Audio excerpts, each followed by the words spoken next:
Scene opens in an ancient Greek temple columns, a flickering fire, and a giant periodic table carved in marble.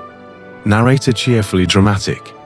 Long ago, in the land of myths and mitochondria, there lived a titan named Prometheus, the original tech bro of Mount Olympus. He looked down at humanity, shivering in the dark, and said, "You know what they need? A little spark." So he stole fire from the gods and gave it to humans. Cue thunder sound effect. Zeus off screen, furious. Prometheus, you had one job, don't give fire to the mortals. Narrator, and as punishment, Zeus chained him to a rock, where an eagle would eat his liver every day. And every night, it grew back. Talk about a repetitive meal plan.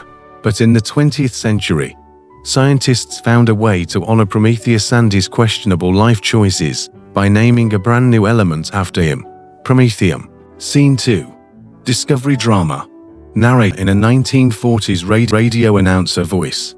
The year was 1945 and to scientists, Jacob A. Marinsky and Lawrence E. Glendinning were hard at work at Oak Ridge National Laboratory in Tennessee. They were analyzing the fission products of uranium fuel from a nuclear reactor, basically cleaning up after atomic experiments, and amidst the chaos, they found a mysterious glow.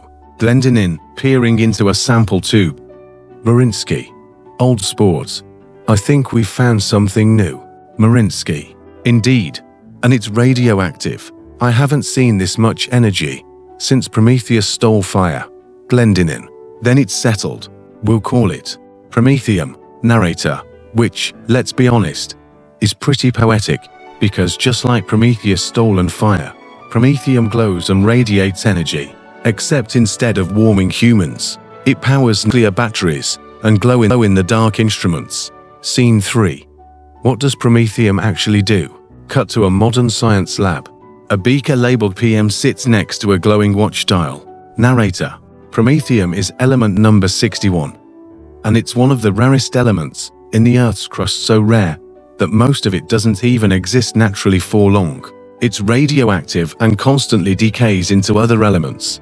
So it's basically the mayfly of the periodic table. We use it in atomic batteries for spacecraft and pacemakers, luminous paint for dials and signs, and sometimes in scientific research, because, well, it's just that cool. Promethium voiced like a smug inventor. I'm the spark that keeps your gadgets glowing. Without me, your watch would just tick in the dark. Scene 4.